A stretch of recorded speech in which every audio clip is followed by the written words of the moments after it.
भारत सरकार के बजट में इस साल आप देख रहे होंगे डिजिटल लाइब्रेरी और ग्रामीण पुस्तकालयों की चर्चा की गई है। लेकिन सरकार जब तक लोगों तक पहुंचती उससे पहले पहुंच चुके थे अनिल अग्रवाल जी, जो कि बरसों से एक बुक बैंक चलाते हैं और इनके बुक बैंक का नाम है हमारा बुक बैंक। और इन्होंने 2007 में ही भारत सरकार की योजना, भले ही 2023 में स्टार्ट हो रही होगी, लेकिन इनकी योजना जो है कहिए तो 15-16 में ही शुरू हो गई थी। और ये कोई भी कहानी अचानक से शुरू नहीं होती है, उस कहानी के पीछे कोई ना कोई एक बड़ी कहानी होती है जो लोगों के लिए प्रेरणा का काम करती है। इनके पीछे क्या प्रेरणा रही, इनके जो इस प्रायोजन है जो देख रहे हैं आप, यहाँ लिखा है कि निःशुल्क सेवा, बुक्स 100% फ्री, और इसके साथ ही लिखा are you and needy student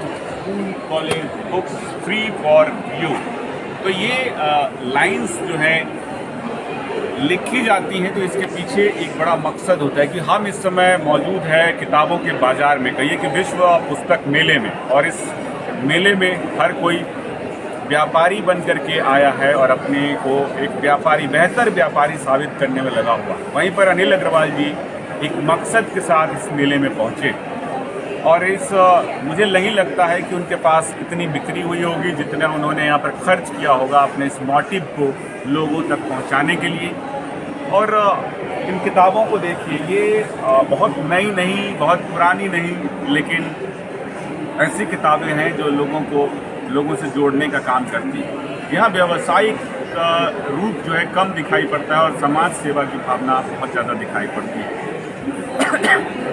इनके इस उद्देश्य को कई बड़े मीडिया हाउसेस ने और एफएम के जरिए भी प्रसारित किया गया है, लेकिन अभी तक ये किसी एक बड़े उद्देश्य की ओर नहीं गई। लेकिन क्यों नहीं गई? हर आदमी जब कुछ करने निकलता है तो वो शंका की दृष्टि से देखा जाता है। इस बारे में जब हमने अनिल अग्रवाल जी से बात की तो उन्होंने भी बताया कि जीवन में कई तरह के संघर्ष देखे हैं और कई तरह की शंकाएं जो हैं उन पर लोगों ने की हैं कि आखिर आप फ्री में दे रहे हैं तो क्यों दे रहे हैं, आखिर आपने इसको बनाया है तो इसके पीछे कोई ना कोई एक बड़ा जो है फायदे का राज होगा। तो इन्हीं सब बातों पर बात करने के लिए हमारे साथ मौजूद हैं हमारा बुक बैंक के संस्थापक अनिल अग्रवाल जी। उनसे बात करते हैं, जानते हैं कि इस बुक बैंक बनाने के पीछे उनका क्या उद्देश्य है। स्वागत है और बहुत ही सुंदर और सराहनीय कार्य आप समाज के लिए कर रहे हैं। फिर भी आप लगता है कि शंका में रहते हैं कि ये काम कर रहा हूँ, जो उद्देश्य है उसकी कितनी पूर्ति हो पाई 7 वर्षों में, नहीं हो पाई। लोगों से आप बताना चाहेंगे कि क्या प्रेरणा थी पहले तो इसको शुरू करने के लिए? शुरू करने की प्रेरणा क्या थी कि आज से 7 साल पहले मेरे घर पे बहुत सारी किताबें पड़ी थी जो मैं बच्चों को देना चाहता था, और कुछ किताबें जो थी मुझे अपने बच्चों के लिए चाहिए भी थी। मैंने काफ़ी कोशिश की कहीं से ये किताबें मुझे मेरे बच्चों की फ्री में मिल जाए, लेकिन कहीं से मिली नहीं। और जो मेरे पास किताबें थी वो देना चाहता था तो कोई मुझे देने वाला, कोई ऐसा बच्चा भी नहीं मिला जिन्हें मैं ये किताबें दे पाऊँ। तो वहीं पर मुझे एक आइडिया आया और मैंने इस बुक बैंक की स्थापना की। ये एक ऐसा प्लेटफॉर्म बनाया है जिसे भी अपनी पुरानी किताबें, पुरानी नई किसी भी तरह की कोई भी किताबें आप हमारे स्टोर पर आके दे भी सकते हैं और हमारे यहाँ से कोई भी किताब फ्री ऑफ कॉस्ट ले भी सकते हैं। किसी भी स्कूल और किसी भी कॉलेज की सभी किताबें मेरे यहाँ पर फ्री ऑफ कॉस्ट मिलती है। मेरा उद्देश्य है कि ये जो करोड़ों किताबें हैं ये रद्दी के ढेर में ना जाएं, इनका रीयूज़ हो सके ताकि हमारे पेड़ भी कटने से बचें, हमारे स्टूडेंट भी पढ़ सकें। इन किताबों की कीमत वो बच्चा ही जान सकता है जिसे इसकी ज़रूरत है। आज हमारे देश में लाखों करोड़ों ऐसे बच्चे हैं जो इन्हें खरीद नहीं पाते। मेरा उद्देश्य सिर्फ यही है कि ये महंगी किताबें उन तक पहुंच सकें और वो पढ़कर जीवन में कुछ ऐसा कार्य करें जिससे कि वो सफल हो सके। तो आपने ये जो बुक बैंक की स्थापना की कब की थी, कौन से सन में की थी? ये मैंने 2015 में की थी सर। 15 में आपने 2015 में मैंने इसका स्टार्ट किया। और मतलब आप घर घर जाकर के किताबें लाते हैं? हाँ, हमने क्या किया, डोर टू डोर घर घर जाके लोगों को समझाया कि भाई आपके घर में जो पुरानी किताबें, आपका बच्चा पास आउट हो गया, वो किताबें हमें दे दीजिए ताकि उस किताबों को हम ज़रूरतमंद बच्चों तक पहुँचा कर उस किताबों का रीयूज़ कर सकें। कितनी किताबें बांट चुके हैं अब तक आप? इसका अंदाज़ा तो मैं नहीं लगा पाऊंगा, लेकिन 8 से 10 हज़ार बच्चे हमारे हर साल हमसे किताबें लेकर आज पढ़ रहे हैं। तो मतलब आपका वैसे जो है ये ऑफिस कहाँ पर है, जहाँ पर अगर लोग एक संपर्क करना चाहे तो आप तक पहुँच सकते हैं? मेरा एक स्टोर है करोल बाग में, नियर झंडेवाला मेट्रो स्टेशन के पास। किसी भी बच्चे को कोई भी बुक्स, ये कोई गरीब और अमीर के लिए नहीं बनाया मैंने, सभी के लिए बनाया है। कोई भी आकर हमारे यहाँ से किसी भी प्रकार की जो किताबें हमारे यहाँ अवेलेबल है फ्री ऑफ कॉस्ट ले सकता है। उससे किसी तरह का कोई चार्ज नहीं लिया जाता है, चाहे पहली स्टैंडर्ड से लेकर 12th स्टैंडर्ड तक। 12th स्टैंडर्ड के बाद MBA, BA, chartered accountant, NEET, fees, उसको कुछ भी करना है, सभी तरीके की किताबें मेरे यहाँ अवेलेबल हैं, वो भी 100% फ्री ऑफ कॉस्ट।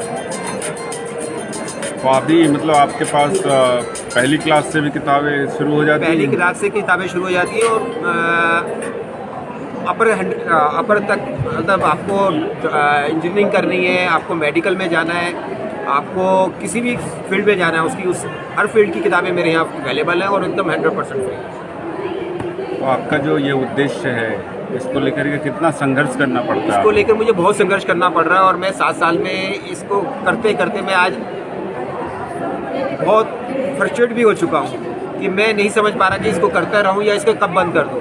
क्योंकि मुझे लोगों से कई तरह की बातें भी सुनने को मिलती हैं कि भाई आप फ्री में बांट रहे हो तो क्यों बांट रहे हो, या तो आपके पास बहुत ज़्यादा फंडिंग कहीं से आ रही है, या आपके पास पैसा गवर्नमेंट आपको दे रही है, या आप इससे बहुत ज़्यादा कमा रहे हैं। इस तरीके की बातें हमें सुनने को मिलती हैं, लेकिन मेरी सच्चाई ये है कि इस काम को करने के लिए मैं और मेरे परिवार ने पूरा दिन रात मेहनत करी है और उसके बावजूद भी इसका जो रिज़ल्ट आना चाहिए आज के टाइम में वो मुझे नहीं मिल पा रहा। अभी हमारे 2 स्टोर चल रहे हैं, एक करोल बाग में और एक स्वरूप नगर में। मैं चाहता हूँ ये स्टोर हमारे दिल्ली में 100 ऐसे स्टोर हो, हर गांव में ऐसा एक स्टोर हो जहाँ पर ये सारी किताबें अवेलेबल हो और हर बच्चे तक ये किताबें पहुँच सकें। आज तो अब की बार बजट में भारत सरकार ने डिजिटल लाइब्रेरी और प्रखंड स्तरों पर जो है लाइब्रेरी की स्थापना की बात की है। आंखें गंवा रहे हैं, एक चीज़ को सर्च करने में कंप्यूटर पे या लैपटॉप पे लगे रहते हैं और या मोबाइल पे लगे रहते हैं और उनको वो चीज़ सर्च करते करते 2-4 घंटे खराब कर देते हैं। जो चीज़ वो आंखों से पढ़कर अपनी दिमाग में नहीं डालेंगे तब तक ये डिजिटल किसी काम नहीं आएगा। अगर आज सारे लोग डिजिटल पे चले जाएंगे तो ये बुक फेयर, इतना बड़ा वर्ल्ड बुक फेयर लगा है जहाँ पर इतने सारे देशों से लोगों ने अपनी अपनी किताबें छापी हुई हैं और जो उन्होंने यहाँ पर रख के उनको सेल कर रहे हैं। अगर ये सब डिजिटल पे चला जाएगा तो इन किताबों को छापने का मतलब ही खत्म हो जाएगा, उद्देश्य ही खत्म हो जाएगा, ये बुक फेयर ही खत्म हो जाएगा। बताना आपसे संपर्क करेंगे, आपका नंबर, नाम, ये सब थोड़ा बता दीजिए। मेरा नाम अनिल अग्रवाल है। हमारी समिति का नाम है बाबा गंगाराम धाम भक्त समिति, जिसके द्वारा ही ये हमारा बुक बैंक चलाया जाता है। और मेरा कॉन्टैक्ट नंबर है 8860041466। किसी भी को भी मुझसे कॉन्टैक्ट करना हो मुझसे कर सकता है और किसी को जिसको बुक्स देनी है या जिसको बुक्स लेनी है वो भी मुझसे कॉन्टैक्ट कर सकता है। और मैं कोशिश करते हैं कि ज़्यादा से ज़्यादा लोग हमारे यहाँ पर विजिट करें और देखें कि ये उद्देश्य कैसे पूर्ण कर रहे हैं हम लोग और ये इसको कैसे आगे बढ़ाया जा सके। जी, हमारे साथ बात कर रहे थे अनिल अग्रवाल जी, कि फ्री ऑफ कॉस्ट जो है कहिए कि बिना किसी शुल्क के बच्चों के लिए पुस्तकें उपलब्ध करवाते हैं। आप इनके स्टोर पर पहुंच करके, जो कि जैसा कि इन्होंने अपने साक्षात्कार में बताया कि बाबा गंगाराम धाम भक्त समिति है और वो जो है इस किताबों का जो डिस्ट्रीब्यूशन है इस समिति के अंतर्गत करते हैं। और आप इनके यहाँ पर जाकर पहली क्लास से लेकर के और इंजीनियरिंग, डॉक्टरी और कई तरह की जो किताबें हैं उनको जो है वहाँ से ले सकते हैं। इसके लिए आपको किसी भी प्रकार का कोई भी शुल्क जो है देने की ज़रूरत नहीं है। तो ये एक बड़ा ये बृहद उद्देश्य लेकर के और जीवन में आगे बढ़ रहे हैं।